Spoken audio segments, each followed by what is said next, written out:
भूयो भूयो नमाम्यहम् कृष्णाय वासुदेवाय हरये परमात्मने प्रणतक्लेशनाशाय गोविन्दाय नमो नमः। कृष्णाय वासुदेवाय देवकीनन्दनाय च नन्दगोपकुमाराय गोविन्दाय नमो नमः। सच्चिदानन्दरूपाय विश्वोत्पत्त्यादिहेतवे तापत्रय विनाशाय श्रीकृष्णाय वयं नमः। नमो धर्माय महते नमः। कृष्णाय वेदसे ब्राह्मणेभ्यो नमस्कृत्य धर्मानुवक्ष्ये सनातनान् नारायणं नमस्कृत्य नरं चैव नरोत्तमं देवीं सरस्वतीं व्यासं ततो जयमुदीरयेत्। अज्ञानतिमिरान्धस्य ज्ञानाञ्जनशलाकया चक्षुरुन्मीलितं येन तस्मै श्रीगुरुवे नमः। वाञ्छाकल्पतरुभ्यश्च कृपासिन्धुभ्येव च पतितानां पावनेभ्यो वैष्णवेभ्यो नमो नमः। हन्ताय मद्रिर्बला हरिदासवर्यो यद रामकृष्णचरणस्पर्शप्रमुदा मानं तनोति सह गोगनयोस्त्रयोर्यत्पानीयसूयवस्कन्धर्कन्दमूलैः कच्चे तुलसी कल्याणी गोविंद चरण प्रिये सह त्वाली कुलैर्बिभ्रत् दृष्टस्तेति प्रियोच्युत। हरे कृष्ण कृष्ण कृष्ण हरे हरे हरे राम राम राम हरे हरे। हरे कृष्ण कृष्ण कृष्ण हरे हरे हरे राम राम राम हरे हरे। श्री नरोत्तम दास ठाकुर महाशय जी व बाबा श्री चैतन्य चरण दास बाबा भागवत आश्रम पुरी वृंदावन राधा कुंड तिरुभावन से। अहमेवास्मेवाग्रे नान्यद् यत् सद् सत् परम् पश्चादहं यदि तच्च यो अवशिष्येषु अस्म्यहम्। इति अर्थं यद् प्रतीयेत न प्रतीयेत चात्मनि तद् विद्यादात्मनो मायाम्। यथा भासो यथा तमः यथा महान्ति भूतानि भूतेषु चावचेष्वनो प्रविष्टान्यप्रविष्टानि तथा तेषु न तेष्वहम्। एतावदेव जिज्ञासेऽहं तत्त्वजिज्ञासुना आत्मना अन्वयव्यतिरेकाभ्यां यत् स्यात् सर्वत्र सर्वदा। हरे कृष्ण कृष्ण कृष्ण हरे हरे हरे राम राम राम हरे हरे। हरे कृष्ण कृष्ण कृष्ण हरे हरे हरे राम राम राम हरे हरे। श्री नरोत्तम दास ठाकुर जी और चैतन्य चरण दास श्री नरोत्तम दास ठाकुर जी श्री चैतन्य चरण दास श्री चैतन्य चरण दास प्रभु के चरणों में कोटि कोटि प्रणाम करें। श्री नरोत्तम दास ठाकुर जी की श्री चैतन्य चरण दास प्रभु की पद धूलि मस्तक पर लगाएं। वाह वाह वाह वाह। श्री नरोत्तम दास ठाकुर तो महाराज नित्यानंद की प्रेम के अवतार हैं। आहा गौरा प्रेम स्वरूप है। पहले श्री दामोदर अष्टकम का पाठ। श्री दामोदर अष्टकम। नमामीश्वरं सच्चिदानन्दरूपं लसत्कुण्डलं गोकुले विराजमानं यशोदाभियोलोकलादावमानं परामृष्टमत्यन्ततो धृत्य गोप्या रुदन्तं मुहुर्नेत्रयुग्मं मृजन्तं कराम्भोजयुग्मेन सातङ्कनेत्रम् मुहुश्वासकम्पत्रिरेखाङ्ककण्ठ स्थितग्रैव दामोदरं भक्तिबद्धम् इति दिक्स्वलीलाभिरानन्दकुण्डे समघोषं निमज्जन्तमाख्यापयन्तम् तदीयेषु तव्येषु भक्तैर्जितत्वं पुनः प्रेम तस्तं शतावृत्ति वन्दे परं देवमोक्षं न मोक्षावधिम्बा न चान्यं हृदेऽहं वरेशादपीह। इदं ते वपुर्नाथ गोपाल बालं सदा मे मनस्या विरास्तां किमन्यै। इदं ते मुखाम्भोजमत्यन्तनीलैर् वृतं कुन्तलैश्निग्धवक्त्रैश्च गोप्या मुहुश्चुम्बितं बिम्बरक्ताधरं मे मनस्या विरास्तामलं लक्ष्यलाभै। नमो देवदामोदरानन्त विष्णो प्रसीद प्रभो दुःखजालाब्धिमग्नं कृपादृष्टिवृष्ट्यातिदीनं बतानु गृहाणेश मामज्ञमेध्यक्षिदृश्या कुबेरात्मजौ बद्धमूर्त्यैव यद्वत् त्वया मोचितौ भक्तिभाजौ कृतौ च तथा प्रेम भक्तिं स्वकाम्ये प्रयच्छ न मोक्षे ग्रहो मेऽस्ति दामोदरेह। नमस्ते स्तुदाम्ने स्फुरदीप्तिदाम्ने त्वदीयोदरायाथ विश्वस्य दाम्ने। नमो राधिकायै त्वदीयप्रियायै नमोऽनन्तलीलाय देवाय तुभ्यं। नमोऽनन्तलीलाय देवाय तुभ्यम्। श्री श्री राधा माधव जय जय राधा माधव जय जय राधा माधव राधे। श्री जयदेव गोस्वामीर प्राण धन है। श्री जयदेव गोस्वामीर प्राण धन है। जय जय राधा गोविंद राधे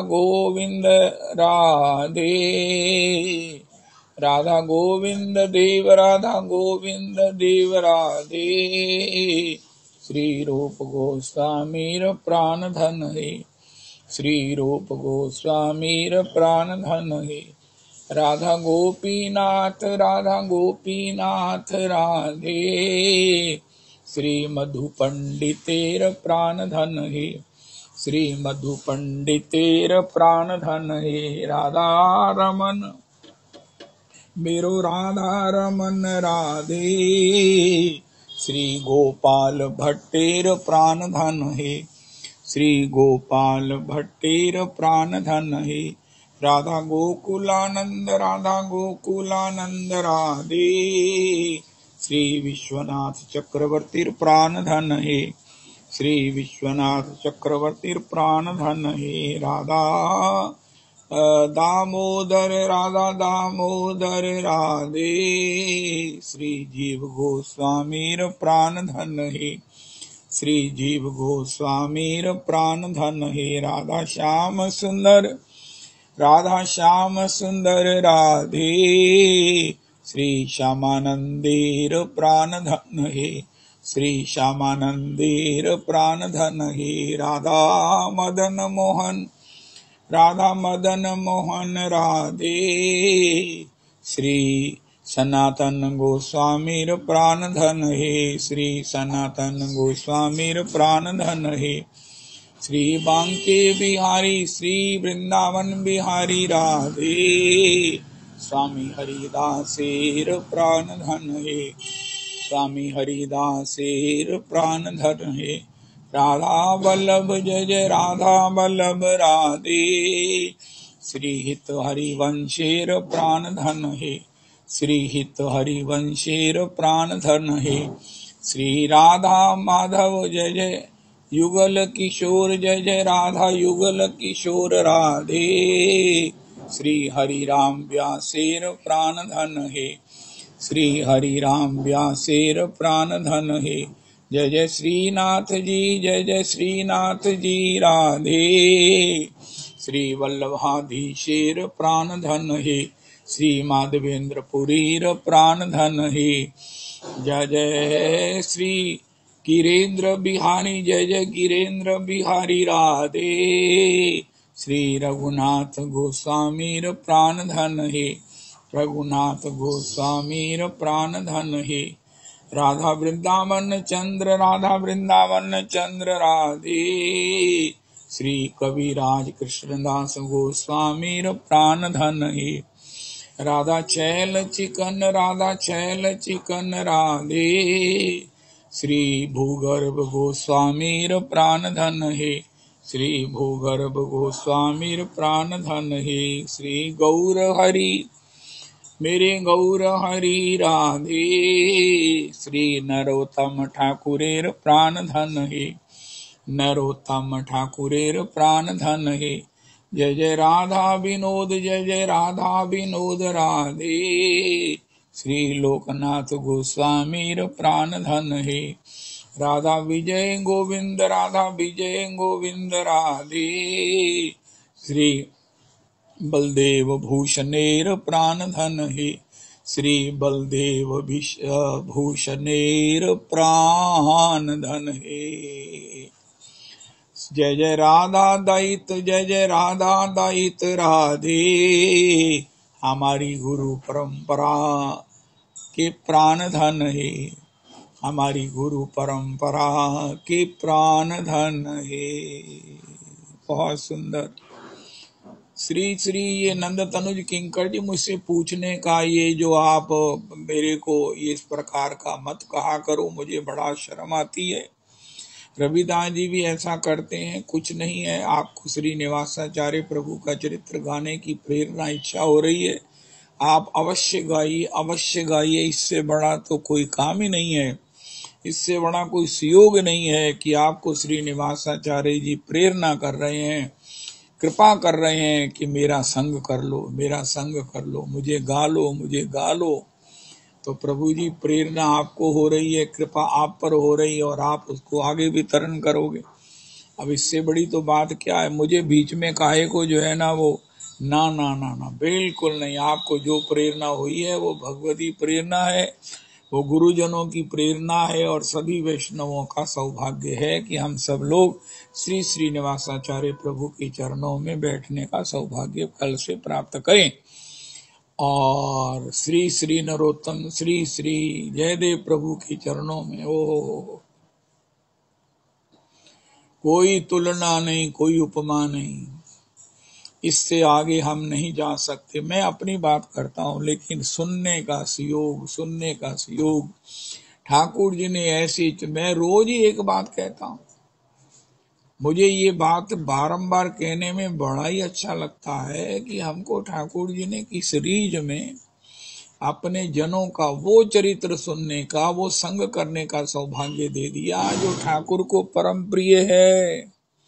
आजकल जब हम बैठते हैं ना सत्संग में, तो हमारे आजू बाजू में श्री ठाकुर जी बैठे होते हैं, क्योंकि अपने भक्तों के चरित्र के सबसे बड़े रस रसिक तो श्री श्री ठाकुर जी हैं।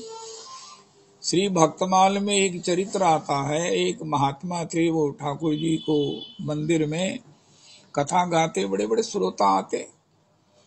तो एक बार क्या हुआ, एक्चुअल कथा है, सत्य कथा है कि ठाकुर जी चोरी हो गए।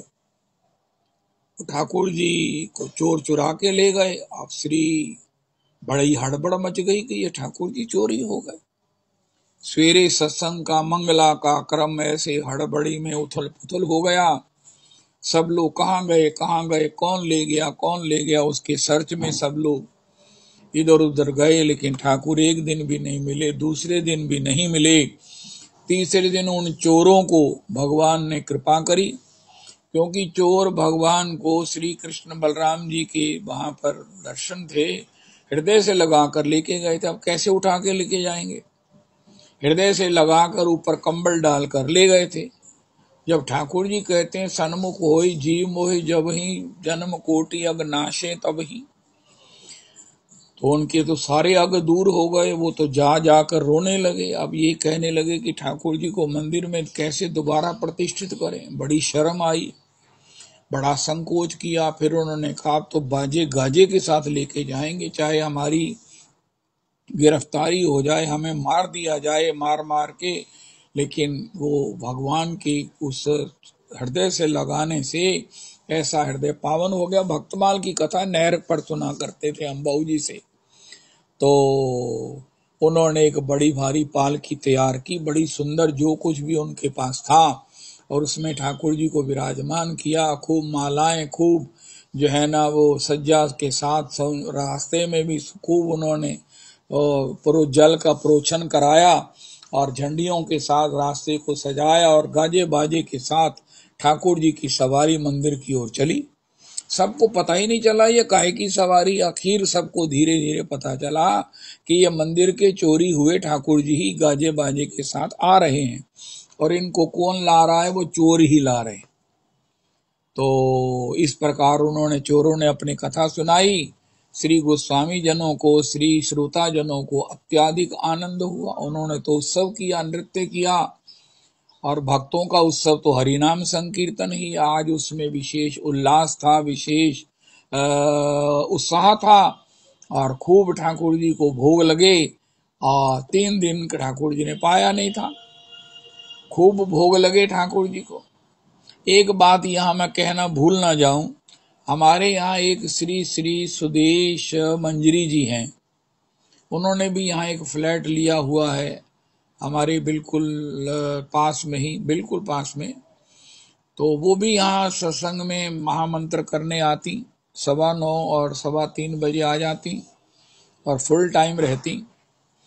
उन्होंने कह रखा था, देखो जी मैं आपके यहाँ प्रसाद तभी 2 बजे 12 बजे ग्रहण करूंगी जब मेरे ठाकुर को कुछ अमनिया अलग से रख देना। ठीक है, इससे बढ़िया क्या बात है कि आपके ठाकुर जी के लिए अमनिया रख देंगे, तो आप ले जाया करो। वो पता नहीं कौन सी डब्बी, मुझे तो पता नहीं, वो महाराज वो ठाकुर जी के लिए अमनिया ले जाती। उन्होंने बताया जैसे ही मैं घर जाती तो ठाकुर जी कहते फटाफट फटाफट पढ़ा, फटाफट फटाफट पढ़ा। मैंने कहा महाराज 1 मिनट रुकते जाओ, मैंने खलोते लैन दो। कहते नहीं, पहला मैंने पढ़ा। अरे ये क्या नाम है आपका? पिंकी माता जी, इस कथा को सुनो आप।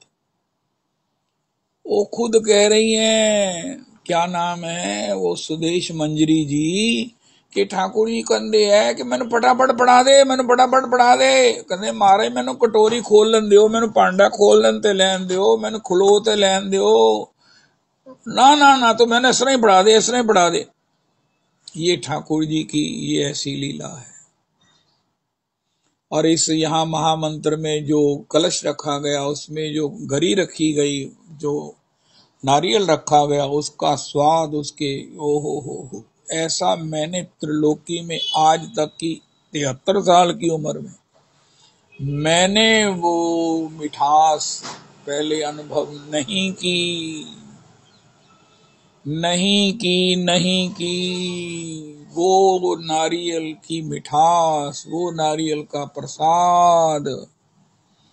हे मेरे राधा रमन, हे मेरे राधा रमन, हे मेरे प्राण धन, तुझ पे दिल कुर्बान। हे मेरे राधा रमन, हे मेरे प्राणों के धन, हे मेरे प्राणों के प्राण, तुझ पे दिल कुर्बान।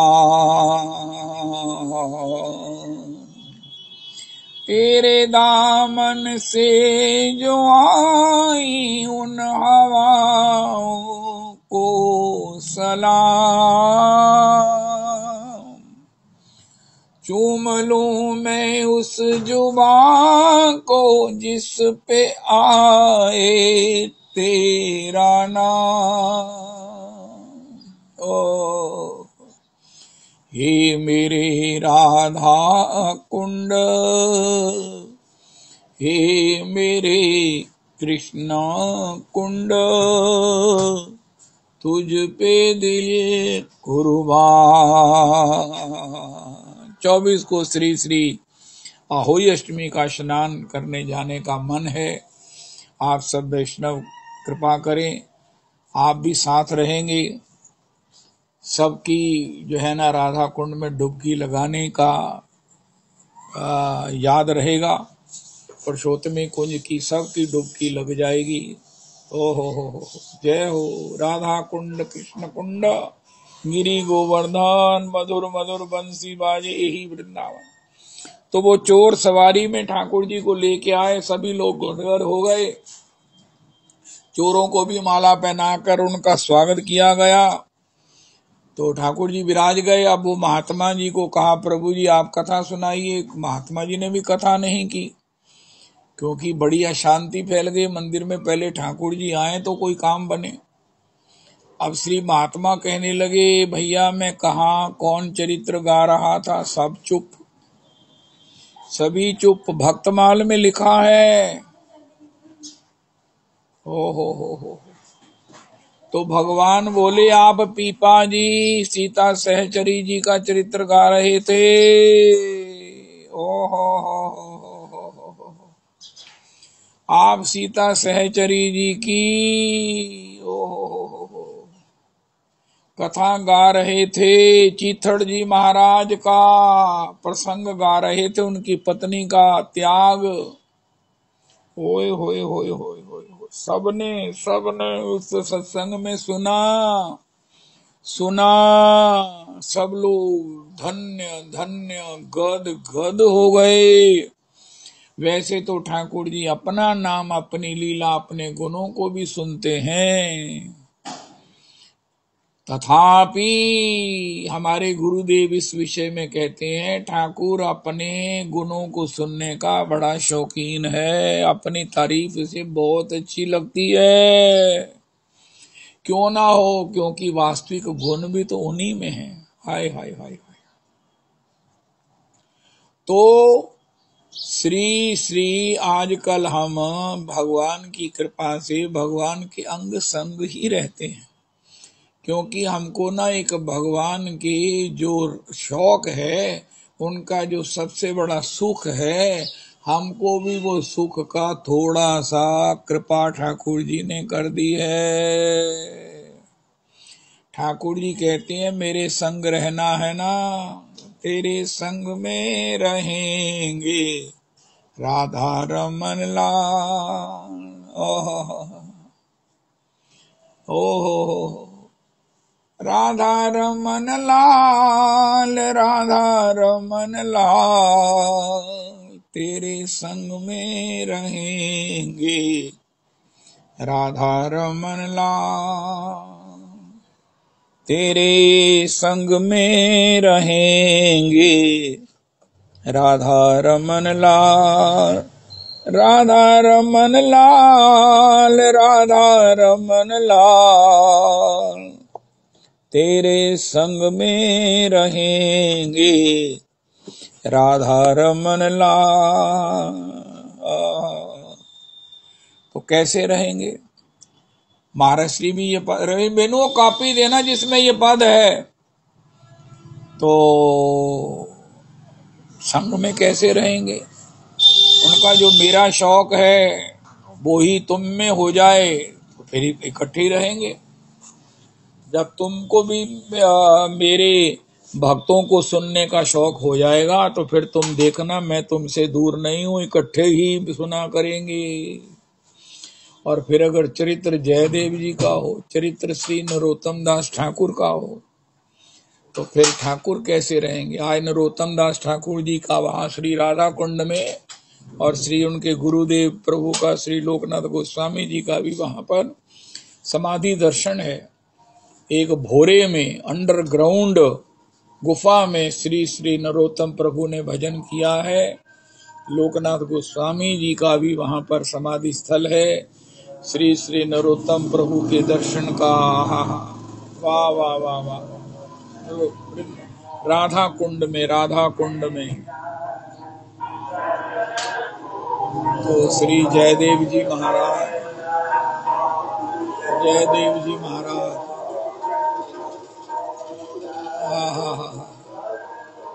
ऐसे भक्तों में ठाकुर जी बहुत नजदीक लगते हैं। वैसे तो ये कहते हैं ना, कहा मैं कहा अल बेली श्री राधे, काम समुझत मन सकुचावे, मन बुद्धि वचन अगोचर प्यारी। समुझत मन सकुचावे, श्री राधे जू को मेरी सुधि कौन करावे। लेकिन मद भक्ता यत्र गायंती, और उसमें भी जब भगवान के भक्तों का चरित्र, उनका आप संग हम संग करते हैं, तो ये संग सबसे प्रिय श्री ठाकुर जी को है, हमारे राधा रमन जी को है। वो रुक नहीं पाते, आसन हम बिछाएं ना बिछाएं, वो अपने आप आसन लेकर कहीं भी विराजमान होकर ऐसे जयदेव जी का चरित्र ना सुने, ऐसा नहीं हो सकता। अरे ये इतने मधुर हैं भक्तजन के भगवान से भी अधिक मधुर हो गए। इनके चरित्र की जो बुलंदियां, इनके त्याग की, ओए होए होए होए, उसे सुन सुन कर प्राण जो है वो श्री जयदेव जी के हाथ पैर कोट गए। राजा उनको अपने यहाँ ले गया। राजा को उनके पूछने पर बताया कि भजन एक ही है, संत सेवा करो बिना भेदभाव के। तो वो राजा के पास रहकर अपनी निगरानी में संत सेवा करने लगे। राजा को इतने होने पर भी उन्होंने नहीं बताया कि मेरा नाम जयदेव है। हो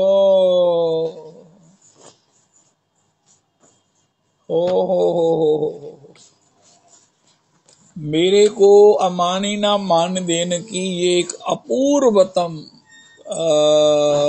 ये कथा है। राजा को नहीं बताया कि मैं ही श्रृंगार रस का अपूर्वतम नृपति कवि हूँ, मैं ही जयदेव हूँ जिसको जगन्नाथ जी अपना स्वरूप कहते हैं। ओ हो जय हो। राजा तो इसलिए उनको अपने यहाँ ले आया कि इतने तेज के पुंज, साक्षात चंद्रमा स्वरूप, इतने महापुरुष, लेकिन जब श्री जयदेव जी के हाथ और पांव आ गए, तब श्री राजा को पता चला कि यही श्री जयदेव जी हैं। राजा जानता था जयदेव जी को, उनकी कवित्व की बुलंदियां, जगन्नाथ जी उनके काव्य को सुनकर वहीं प्रकट हो जाते हैं, ये भी राजा जानता था। लेकिन उन्हें ये नहीं पता था कि जिनके पास वो है वो जयदेव जी हैं। तब जयदेव जी ने हाथ पैर आ जाने पर अपनी पत्नी को बुला भेजा। ओए होए होए होए, इससे पहले कि पत्नी को मेरे हाथ पैर ना होने से बड़ी पीड़ा होगी, क्योंकि वो सती साध्वी है। अरे ये किसी को कष्ट ना देने की जो सूक्ष्मता है, वृत्ति में जो इतना अहिंसा का भाव है, ये भजन से आता है। ओए होए होए, हे मेरे भगवान, हे मेरे भगवान, भक्ति की क्या क्या आनंद राशियां। भक्त को अपने स्वभाव से कौन कौन सा आनंद मिलता है। भक्ति से हमारे स्वभाव में एक ऐसा परिवर्तन आ जाएगा, एक ऐसी अहिंसा आ जाएगी, एक ऐसी भाव राशि आ जाएगी, एक ऐसी चिंतन धारा बन जाएगी जिसमें रस का फवारे, रस के बादल बरसते रहेंगे। हम सब समय एक से एक नया जीवन का ऐसा चरित्र प्रकट कर देंगे जो स्वयं भगवान को भी मुक्त कर देगा। चाहे द्रौपदी जी का गुरु पुत्र को क्षमा करना हो, चाहे जयदेव जी का उन हाथ पैर काटने वाले चोरों को भी क्षमा ही नहीं करना, उनका विशेष आतिथ्य करके ये था कि अब वो इस चोरी की, इस मार काट की आदत से बच जाएं। हे भगवान, इसके बाद भी जब वो नहीं सुधरे तो आखिर पृथ्वी फट गई और उसमें वो समा गए। एक बात यहाँ पर और स्मरणीय है, हम किसी की आलोचना करके, किसी को दंडित करके उसे सुधारना चाहते हैं, लेकिन एक बात सुनिश्चित है भैया, जज तो श्री ठाकुर जी हैं। हमें किसी को दंड देने के लिए वो दंड का पात्र है, दंड का भाजन है, दंड देने योग्य है कि नहीं है, ये निर्णय हमको नहीं करना चाहिए। ये निर्णय ठाकुर पर ही छोड़ दो। एक तो पापी को मारने के लिए पाप ही काफी होता है। मैंने किसी से गलत व्यवहार किया है तो उसे देखकर ही मेरी अंतरात्मा में लाल बत्ती जग जाएगी। अरे तुमने किया था ना इससे धोखा, अरे तूने इसका अपमान किया था ना, मैं आंखें नहीं मिला पाऊंगा।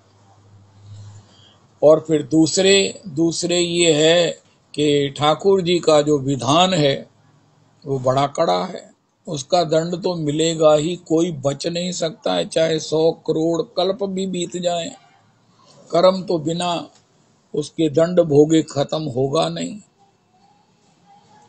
तो इसलिए जैसे भी बने हमें जज ना बनकर किसी के ही भगवान पर ही छोड़ देना चाहिए। हमारे को किसी के ऊपर किसी प्रकार का द्वेष, दुर्भाव, दुश्चिंतन और दंड का अधिकार नहीं रखना चाहिए। जय देव प्रभु। ओ हो। और फिर एक बात बड़ी गजब की कही, जयदेव जी चले गए वहां से। जब राजा की रानी ने इस प्रकार के उत्पात किए, गुरुजनों की परीक्षा अगर आप लेंगे, गुरुजन तो नित्य सफल ही सफल हैं, तो बाद में फिर हम कैसे उनका सामना कर सकेंगे। बड़ी गजब की बात है। जयदेव जी ने कहा, देखो ना तो हमें भूलेगा आपकी पत्नी का ये इतना बड़ा चांचल्य, और ना आपको भूलेगा, तो फिर इस प्रकार की स्मृति रहने पर भगवत चर्चा थोड़ी होगी, भगवत रस थोड़ी होगा। जहां गुरुजनों की महिमा गाई गई है, गंगार परश हईले पश्चाते पावन, दर्शने पवित्र कर यही तुम्हार गुण। गंगा चिरकाल सेवन करने से पावन करेगी और हमें भक्ति उन्मुख करेगी। पाप तो तत्काल स्नान से, दर्शन से निवृत्त हो जाएंगे। अपने घर के गुसलखाने में भी गंगा गंगा कहने से पापों से मुक्ति हो जाएगी, लेकिन भक्ति तो चिरकाल गंगा जी के सेवन से होगी। इसी प्रकार लेकिन ऐसे ही जो वैष्णवाचार्य हैं, वैष्णव जन हैं, उनका अपराध होने से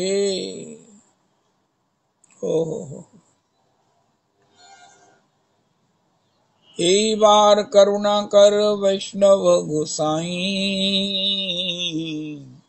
पतित पावन तोमा बिने के नाही। कहार निकट गेले पाप दूरे जाए, ए मन दयाल प्रभु को था गेला पाए। गंगार परश हईले पश्चाते पावन, दर्शने पवित्र कर यही तुम्हार गुण। हरि स्थाने अपराधे तारे हरि नामो, तोमा स्थाने अपराधे नाही क एडान। तोमा स्थाने अपराधे नाही क एडान। हरि स्थाने अपराधे तारे हरि नाम। हरि नाम कर रहे, हरि स्थान पर सेवा अपराध हो गए, भगवान क्षमा कर देंगे, नाम भगवान क्षमा करवा देंगे। लेकिन अगर गुरुजनों के चरणों में, वैष्णवों के चरणों में अपराध हो गया तो फिर कोई गति नहीं है, बचाने वाला नहीं है। हो। जहाँ दर्शनों से भगवान की भक्ति प्राप्त होती है, भक्ति के अवरोध निवृत्त होते हैं, वहाँ किसी प्रकार से अपराध होने पर हमें बचाने वाला भगवान भी नहीं होंगे। इस प्रकार बड़ी सावधानी से वैष्णवों का, गुरुजनों का संग करना चाहिए। अब पद्मावती जी के प्रति, श्री जयदेव जी की प्राण प्रिया के प्रति श्री रानी ने ऐसा अपराध कर दिया, उनकी परीक्षा करने का ऐसा दुस्साहस कर दिया कि अब मन जो है ना वो इस प्रकार बिखर गया। जब निष्ठा नहीं रही है, चाहे आप में हम में निष्ठा है, लेकिन अगर कोई ऐसी घटना हो गई, कोई ऐसा वाक्य कह दिया गया, कोई ऐसी लेन देन में कुछ ऐसी चर्चा हो गई, तो फिर आपस में सत्संग करना और कराना वो उसमें रस नहीं रहेगा। फिर वही दिखता रहेगा, देखो गुरु जी ने, देखो ये वैष्णव ने, ये तो महाराज ऐसे हैं, ये तो ऐसे ही हैं, उनका बारे अब देखो कितना बड़ा भावपूर्ण कथा कह रहे हैं, लेकिन मुझे मालूम है कि ये जो है ना बस निष्ठा को उसी स्वरूप में बनाए रखना। क्योंकि ये जो कथा का ये जो श्रवण है, ये बड़ा ही एक कोमल सा एक संबंध है। कथा श्रवण करना, विश्वासो गुरु वाक्येषु स्वस्मिन दीनत्व भावना। दीनत्व भावना कहाँ रहेगी? जब हमारा कोई व्यवहार हो गया, व्यवहार में कटुता हो गई, और व्यवहार में कटुता होगी ही, व्यवहार में तो कटुता होगी ही, और वो कटुता के रहते हुए विश्वासो गुरु वाक्येषु कहाँ होगा? स्वस्मिन दीनत्व भावना टिकनी संभव नहीं है। मना दोष जयश्चैव, मना दोष कैसे जीत पाएंगे? हमको तो वही दिख रहा है कि हमने इनको एक बार प्याज खाते हुए देखा था, हमको तो यही दिख रहा है कि हमसे इन्होंने एक बार कटु शब्द कहा था, हमको तो यही दिख रहा है कि हमने इनको एक बार इस प्रकार देखा था जो उचित नहीं था। यद्यपि वो सत्य नहीं है, यद्यपि वो सत्य भी अगर है तो भी वो क्षम्य है, लेकिन मैंने जो मान लिया है उससे कभी भी मेरी वृत्ति, मेरा विश्वास, मेरे मन के दोषों पर मेरी विजय नहीं रह सकती, टिक नहीं सकती। इसलिए कथा सुनना ये जो है ना वो बेमानी हो जाएगा। मैं तो यहाँ तक कहूँगा कि ऐसे परिवेश में व्यवहार करना ही नहीं चाहिए, ऐसे परिवेश में व्यवहार करना ही नहीं चाहिए। महाराज श्री कहते हैं, भैया हमारे पास आओ जब कथा शुरू हो जाए, और कथा के विश्राम से पहले ही चले जाओ। ये बड़े महाराज श्री परम प्रमाणिक आचार्य भगवत पाद श्री पाद प्रभु का वाक्य है, भागवत पाद प्रभु का वाक्य है। कथा शुरू होने पर आओ या कथा के पहले आओ, लेकिन कोई व्यवहार नहीं है। गुरु जी के पांव छूकर गुरु जी से इंटीमेसी बढ़ाना भी, ये भी कोई बहुत अफोर्डेबल काम नहीं है। गुरु जी से ये जो इंटीमेसी बढ़ाना, ਅਸੀਂ भी गुरु जी के नजदीक हो जाइए, जिस तरह जियालाल जी। अब जियालाल जी तो दूसरे नहीं है, एक ही है। मैं नहीं मानता हूं कि कोई साधु संग करके अपराध से बच सकता है, मैं नहीं मानता हूं। वो सिद्ध ही होगा कोई जो गुरु जी के प्रति, उनके व्यवहार में रहकर उनके प्रति अपराध से बच जाए। देखो बड़ी विनम्रता से सिद्धांतों का पालन करना चाहिए। अपराध होंगे तो सबसे बड़ा नुकसान क्या होगा? हमको कथा में जो है ना वो भाव नहीं बनेगा। कथावाचक के प्रति स्वस्मिन दीनत्व भावना के बिना गोकर्ण जी ने सारी कथा सुना दी। विमान तो एक के लिए ही आया। तब उनसे पूछा भगवत पार्षदों से, प्रभु जी हमने कितने सहस्त्र सहस्त्र लोगों को भगवत कथामृतम का पान कराया, तो विमान एक क्यों आया? ये श्रवण का भेद है। उनका नहीं, श्रवण का भेद है। मेरे कहने में, आपके कहने में कोई दिक्कत नहीं है। इन्होंने दीनत्व भावना से नहीं सुना, इन्होंने विश्वास में नहीं सुना, मना दोषों को जीत कर नहीं सुना। सबसे बड़ा मना दोष क्या होता है? बड़ी विनम्रता से जब हम किसी के पास रहेंगे और सास बड़ी विनम्रता से 24 घंटे रहेंगे, यहाँ मैं एक बहुत बड़ा अपराध कर रहा हूं, मुझे क्षमा कर देना, अगर आप हमारे यहाँ रुकते हैं तो ये कोई बहुत अच्छी बात नहीं है। मेरे यहाँ अगर रुकते हैं, मैं इसलिए कह रहा हूं क्योंकि मैं सत्संग करता हूं, तो आपको मेरे प्रति जो है ना, वो जो एक कोमल, जो एक भावपूर्ण, जो एक दृष्टिकोण होना चाहिए, वो नहीं रह सकता है। क्योंकि व्यवहार में कहीं ना कहीं कटुता, व्यवहार में कोई ना कोई दोष रहते ही हैं। ऐसे संबंध में जहां एक श्रवण और एक कथन का संबंध हो, उसमें कोई व्यवहार अगर किसी प्रकार से इकट्ठे रहने का होगा तो आपका भाव बने रहना संभव नहीं है। मैं कथा के रसास्वादन के उस निमित्त कह रहा हूं, बाकी कोई अगर हमारे यहाँ आकर रुकता है तो ये सौभाग्य की बात है, लेकिन फिर भी नहीं रुकना चाहिए। अगर आप कहो कि हम आपके यहाँ रुक जाएं तो मैं क्या कहूँगा, लेकिन मैं कथा में कह रहा हूं कि नहीं रुकना चाहिए। 24 घंटे के उस आवास में कोई ना कोई दोष दर्शन होगा ही। और देखो, हर आदमी का व्यवहार है। महाराज जी से पूछा, महाराज जी असी तुहानू देखिया तुसी नहांदे पे सी। अब महाराज जी कहते हैं भैया हम नहाएंगे नहीं।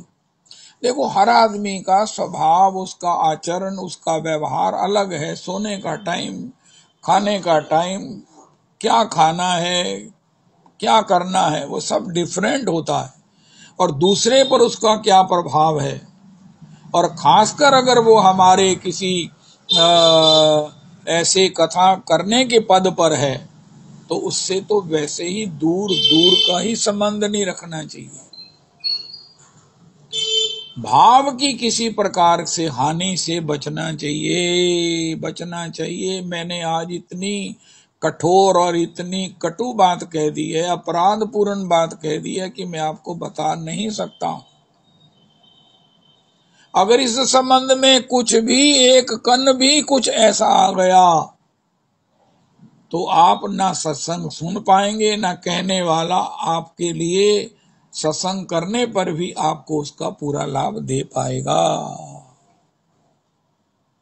जबकि गुरुजन भी ये कहते हैं, परम आराध्य गुरुदेव तो सिद्ध हैं कि भैया बिल्कुल बिल्कुल मैं ते आश्रम जो महाराज जी ने मिले बिना जाना ही नहीं। महाराज जी के पास टाइम है कि नहीं है? अरे मैं तो जाना है। अरे नहीं भैया, नहीं नहीं, जितना हो सके अपने में सिमटो, जितना हो सके अपने में सिमटो। आज प्रसंग बस मैंने ऐसा कह दिया, बड़ी कठोर, बड़ी कटु और बड़ी अपराधपूर्ण वाणी मैंने आपसे निवेदन की है। तो श्री श्री जयदेव जी ने कहा, राजा अब हमारा तुम्हारा वो भाव नहीं रहा। मैं जब भी देखूंगा मुझे याद आएगा कि तुम्हारी पत्नी ने क्या किया। मेरी पत्नी को मृत्यु हो गई। इतना तुमने कठोर कर्म कर दिया,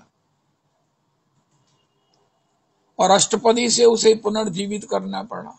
और तुम्हारे मन में आएगा कि देखो, इसलिए अब तुम और हम बिल्कुल अलग रहेंगे। क्या हुआ? अति close, constant guest is never welcome. जो निरंतर गेस्ट है, रोज का गेस्ट है, उसकी कभी स्वागत नहीं होता। हम सोचते हैं कि नहीं हमारा स्वागत होता है। नहीं भैया, किसी की मजबूरी होती है। आप मेहमान हैं, आप वैष्णव हैं, लेकिन constant guest is never welcome. Try to avoid ऐसे उस जो भावात्मक संबंध होते हैं, उसकी सुगंध को बरकरार रखना बहुत जरूरी है। ये कोई ऐसा प्रसंग नहीं है जयदेव जी और श्री श्री राजा लक्ष्मण सेन के यहाँ हुआ है। श्री जयदेव जी फिजिकली चले गए, राजा अब वो सत्संग का रस चला गया, अब व्यवहार रह गया है। ये भी जयदेव जी के प्रसंग का एक पक्ष है। हा फुल्ला दी आबा जिन्हों कहते ना सियाने लोग कहते सी, वो बरकरार रहनी चाहिए। तो जयदेव प्रभु एक एक उनके जीवन का आचरण हो, ऐसा क्यों ना हो, क्योंकि वो स्वयं भगवान जगन्नाथ हैं। और तीसरी बात एक और है जो सबसे महत्वपूर्ण है, वो हरे कृष्ण प्रभु ने महाराज श्री के जो शिष्य हैं उन्होंने यूके में कही, भैया हम कहते हैं शरीर के भीतर आत्मा है। अरे नहीं, आत्मा के ऊपर ये शरीर है। हम अपने को पहले शरीर माने और भीतर आत्मा को माने। अरे नहीं, हम आत्मा के रूप में, भगवान के दास के रूप में, भगवान के अनुयान के रूप में हैं, और शरीर हमारे ऊपर एक आवरण है, माध्यम है, जिससे हम आत्मा को उन्नत कर सकते हैं, आत्मा को उज्जवल कर सकते हैं, आत्मा को परमात्मा के श्री चरणों की सेवा तक पहुंचा सकते हैं। आज से ही दिन में याद करो कि मैं शरीर नहीं हूं, मैं भगवत दास हूं, आत्मा के रूप में भगवान का अनु हूं। अनु का अस्तित्व, अनु की सत्ता, अनु का आनंद, एग्जिस्टेंस तभी है जब वो परमात्म, जब वो महतो महीयान का अंश बना रहे। भगवान की फिर जब मृत्यु होगी तो प्रॉब्लम क्या है? अभी हमने सुना मृत्यु तो शरीर की होती है, आत्मा तो कभी उसकी ना मृत्यु है, ना पानी में गल सकती है, ना तलवार से कट सकती है, ना अग्नि से जल सकती है। मैं आत्मा हूं, और अगर शरीर किसी प्रकार से जा रहा है, कपड़े की तरह बदल रहे हैं भगवान, तो ठीक है, क्या परेशानी है? एक महात्मा कहते थे तुम दिन में 5 बार ड्रेस बदलते हो, एक बार मैं 50-100 साल के बाद बदल देता हूं, तो इसमें चीखने चिल्लाने वाली तो कोई बात नहीं है। किसी भी शरीर में ऐसी आसक्ति नहीं होनी चाहिए। और फिर तुमने अगर कर्म अच्छे किए हैं, भजन किया है, तो तुम्हें भजन अनुकूल बढ़िया शरीर मिलेगा, इसमें कलेश का कोई कारण नहीं है।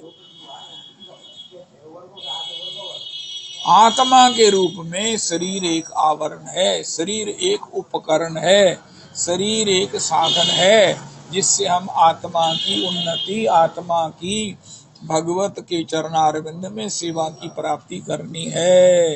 ये शरीर, इंद्रियां, मन, जो कुछ भी है, जितने उपकरण हैं, जितने साधन हैं, वो सब अपनी आत्मा को परमात्मा की सेवा तक ले जाने के लिए हैं। अब बताओ, जब जयदेव जी के साथ ये घटना घट सकती है, उनके हाथ पैर कट सकते हैं, संसार में हमें कोई कष्ट हो जाए, कौन इस कष्ट को झेलेगा? जिंदगी भर उसकी निंदा करता हुआ, जिंदगी भर उसकी आलोचना करता हुआ, चाहे किसी पैथी से उसे डिफेंड करे, मेरा ही प्रारब्ध है, कोई कितना भी कुछ कर ले,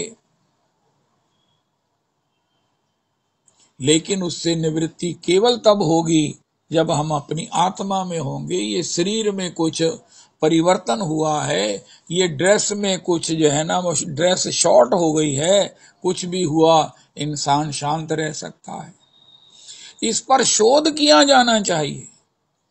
हम गोष्ठी में, हम वैष्णवों में बैठ करके क्या करते हैं? क्या करते हैं? सत्संग के बाद वही चर्चा होती है। मैं निंदा नहीं करता हूं, मैं अपनी ही निंदा करता हूं। एक बात और नोट कर लीजिए, जब हम किसी की प्रशंसा करते हैं तो अपनी प्रशंसा करते हैं, जब निंदा करते हैं तो अपनी ही निंदा करते हैं। इस प्रकार होनी चर्चा ये चाहिए कि श्री जयदेव जी के हाथ पैर कट गए, जय भगवान जगन्नाथ जी तो जगन्नाथ जी, उनके तो हाथ पैर जो है वो सिकड़ कर अंतर में सिमट गए। ये संचारी, ये सात्विक भाव है, महाभाव के स्वरूप है। जो लेकिन वो हाथ पैर काट दिए गए, उसके बाद जयदेव जी को पीड़ा नहीं है। ये कैसे पॉसिबल है? उनका जयदेव जी अपनी आत्मा में है और शरीर उनका एक उपकरण है, एक अवयव है, एक वस्त्र है, जो कुछ भी है व्हाटसोएवर। किसी की कोई चीज खो जाए, कहना मेरी जान बच गई। आज कहना बड़ी भारी दुर्घटना हो गई, जान बच गई, कहना चलो तुसी घर आ गए ना, कोई गल नहीं, जो कुछ होया कोई गल नहीं, फिर आ जाएगा। नहीं भी आएगा तो कोई गल नहीं, ऐसी सुखी रोटी ना गुजारा कर लेंगे, जान बच गई ना, सब कुछ मिल गया। इसी प्रकार में अपने आत्म स्वरूप में रह करके हाथ पैर कटने पर भी मुझे कोई पीड़ा, मुझे कोई किसी प्रकार से क्लेश नहीं होगा। मैं अपने स्वभाव में, अपने आनंद में, अपने भजन में रह सकता हूँ। ये सनातन संस्कृति है, ये हमारी आध्यात्मिक स्थिति है, ये गीता जी का वचनामृत है, ये भागवत जी का संदेश है। जड़ भरत जी भी इसी के स्वरूप हैं। आत्मा में रहो, आत्मा में रहो। गीता जी का वो श्लोक मेरे को प्राणों से अधिक प्रिय है। जब भगवान से पूछा सात्विक सुख कौन सा है, तो भगवान ने कहा यतग्रे विषमेव परिणामे अमृतोपमम तत्सुखम सात्विकम प्रोक्तम आत्मबुद्धि प्रसादजम। करवा चौथ का व्रत ही सुन लो। कौन ऐसी लड़की है जो शुरू में जिसने कष्ट नहीं झेले? जेड़ी पहला होई सो किसी नाल ना होवे, जेड़ी मगरू होई वो सारे नाल होवे। इसी प्रकार साधक अवस्था में भजन करने में कितनी कृपा चाहिए, कितनी रजरानी का वास्ता चाहिए, और कितना आत्म बल चाहिए, कितना पुरुषार्थ बल चाहिए। लेकिन जैसे ही भजन शुरू होता है, थोड़ी सी अकल आ जाती है, उठने बैठने की, बोलने की तमीज आ जाती है, भगवान के स्वरूप का, स्वभाव का, उनके गुणों का कुछ कुछ कण अनुभव होने लगता है, तो फिर ये क्या है? अमृतोपमम, यही सुख है। जब भक्तों को सुन सुनकर प्राण गदगद होता है, अरे हम ऐसे नहीं हुए तो क्या हुआ, लेकिन हमारे गुरुजन तो ऐसे हैं, जयदेव जी तो ऐसे हैं, नरोत्तम दास ठाकुर जी तो ऐसे हैं, जो नित्यानंद के प्रेम के साकार अवतार हैं, जिनके द्वारा हमें नरोत्तम प्रार्थना और प्रेम भक्ति चंद्रिका प्राप्त हुई है। अरे कितनी बड़ी कृपा है। ये क्या है? परिणामे अमृतोपमम। अमृत क्या है? भक्तमाल का श्रवण। अमृत क्या है? ब्रज के रसिकाचार्यों का श्रवण। अमृत क्या है? ब्रज के भक्तों का श्रवण। अमृत क्या है? भगवत कथा का श्रवण। अमृत क्या है? श्री वृंदावन का वास। अमृत क्या है? वृंदावन का दर्शन। लेकिन इसके पीछे तप क्या था कि हमने सब कुछ, अपने एंगेजमेंट्स को, अपने संसार की कटुताओं को, संसार की विपत्तियों को भी ओवररूल करके अपनी निष्ठा को बचाए रखा। अपनी निष्ठा को बचाए रखा। कितनी कठिनाइयां हुई, लोगों ने आक्षेप किया हमारी कंठी पर, लोगों ने माला झोली पर हमें भी निंदा की, घर वालों ने भी कुछ कहा, लेकिन इस सब के बावजूद हम अपनी निष्ठा को बचा लाए। हम लाए हैं तूफान से किश्ती उठाए के, इस देश को रखना मेरे बच्चों संभाल के। हम लाए हैं तूफान से निष्ठा को बचा के, इस निष्ठा को बचाए रखना बच्चों संभाल के। तो निष्ठा, निष्ठा बचाए रखो, निष्ठा बचाए रखो। अगर बचा सके हैं तो ही तो आज सत्संग में बैठे हैं। अगर नहीं बचा पाते तो ऐसा थोड़ी होता, कई लोग चले गए। मैं मालूम है मुझे, 50 साल पहले मैं जब आया था तो मेरे साथ भी 2-3 लड़के आए थे, घर छोड़कर भाग के आए थे। अब वो पता भी नहीं है कहाँ है, और भजन करते हुए तो दिखते ही नहीं है। तो इस निष्ठा को बचाए रखकर ये क्या है, ये तत्तग्रे विषमिव, बड़ी कठिनाइयां हैं शुरू शुरू में। हम सोचते हैं जैसे लड़की को होता कि मैं ससुराल जाऊंगी, मेरे पास इतने पैसे होंगे, मेरा इतना चाव होगा, मैं तो महाराज घर की रानी होऊंगी, मैं मेरे तो सब चाव करेंगे। जब उसको महाराज दुनिया भर के काम करने पड़ते हैं, घर वाले सोचते हैं कि अब तो नौकरानी की भी जरूरत नहीं है, ये तो नौकरानी तो भाग जाएगी, ये बहू थोड़ी भागेगी, इसे गाली निकालो, इसकी निंदा करो, इसके घर वालों को गाली निकालो। सब कुछ लेके आई है तो फिर क्या हुआ, लेके आई है तो तेरा बाप ऐसा, तेरा फलाना ऐसा, इस सब को उसको सहना होता है। और वो सोचती है कि जाकर पता नहीं कौन सी फूल मालाएं जो पहले दिन पहनाई गई है वो पहनाई जाएंगी। साधक भी यही सोचता है कि मैं भजन करने लग जाऊंगा तो पता नहीं मेरी कौन सी प्रतिष्ठा हो जाएगी। लेकिन जरूर हो जाएगी, अगर हम अपनी निष्ठा में बने रहेंगे तो हम प्रतिष्ठा की इच्छा से ऊपर उठ जाएंगे। यही सबसे बड़ी स्थिति है। किसी के पास कुछ नहीं है, ये उसके पास सब कुछ है, ये बहुत बड़ी बात नहीं है। सबसे बड़ी बात है कि मुझे किसी की इच्छा नहीं है। हमारे गुरुदेव प्रभु का वो वचन तो मेरे को भूलता नहीं है कि हे ठाकुर, तुम में और मुझ में क्या फर्क है, आप में कमी नहीं है, मुझ में कामना नहीं, इसलिए हम दोनों बराबर हैं। तो इस प्रकार जीवन का जो आनंद है, अमृत है, वो पहले विषमिव है, बाद में अमृत है। जब हम सब कुछ आचरण में, अपने भजन में सब प्रकार से अभ्यस्त हो जाते हैं, उठने में, बैठने में, कोई गलती, कोई अपराध से पहले ही हमारी अंदर की जो है वो लाल बत्ती जल जाती है। हमारे द्वारा किसी को संकोच ना हो, कष्ट ना हो, हमारे द्वारा किसी प्रकार से भावात्मक परिवेश में कोई कठोरता व्यवहार उसका रस ना बिगाड़ दे। ये फूलों की जो आभा है ये बनी रहे। इस प्रकार यह तत्तग्रे विषमिव,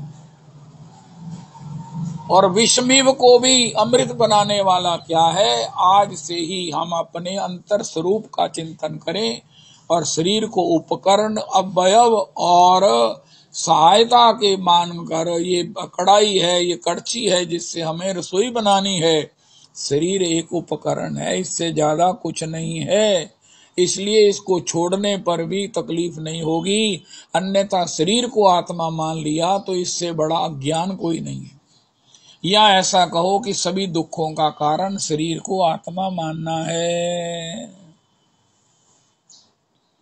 शरीर को आत्मा मानना ही सबसे बड़ा दुखों का मूल है, यही अज्ञान है। और 99.9% इसी प्रकार सृष्टि चल रही है। जड़ भरत जी ने ही कहा कि रहुगन, मैं आत्मा के रूप में शरीर को उपकरण मानता हूं, तुम इसे मोटा कहते हो, तुम इसे दंड देने की बात करते हो तो भैया दे दो, मुझे कोई प्रॉब्लम नहीं है। तुमने गाली दिया, तुमने मुझे जो कुछ भी कहा, मैं अपनी आत्मा में हूं। अब उपकरण को तुम अगर अनिंदा करो तो ये बनाने वाले के विषय में होगा, और मैं सुन भी लूंगा, ठीक है, मैं सुधार भी लूंगा, लेकिन तुम्हारा कहना बिल्कुल गलत है। अब नीचे चैंटी मर जाए मेरे पैर के नीचे, ये तो कोई अनुकूल आचरण नहीं है। तुम जा रहे हो कपिल जी के सत्संग में और कहार बेगार में कहारों को जोते हुए चल रहे हो, ये कौन सा सत्संग है भाई? लेकिन ठीक है, इसके बाद भी तुम अभिमान करते हो कि मैं सत्संग में जा रहा हूं। तो जड़ भरत जी ही ऐसे परम महापुरुष हैं, ऋषभ देव जी के पुत्र हैं, जो महाराज परम चक्रवर्ती सम्राट भरत थे, बाद में हिरण बने, हिरण के बाद फिर ये ब्राह्मण बालक बने, ब्राह्मण बने, जड़ भरत बने। तो आज से ही अपने को आत्मा मानकर शरीर समेत सबको उसका अनुकूल मानकर, जिससे कि आत्मा अपने परमात्मा की सेवा प्राप्त करे, हमें ऐसा आचरण करने का अभ्यास डालना चाहिए। करत करत अभ्यास के जड़मति हो तो सुजान, रसरी आवत जात के सिल पर पड़त निशान। हरे कृष्ण कृष्ण कृष्ण हरे हरे, हरे राम राम राम हरे हरे, हरे कृष्ण कृष्ण कृष्ण हरे हरे, हरे राम राम राम हरे हरे। श्री श्री गौरांग किंकरी जी की जय हो।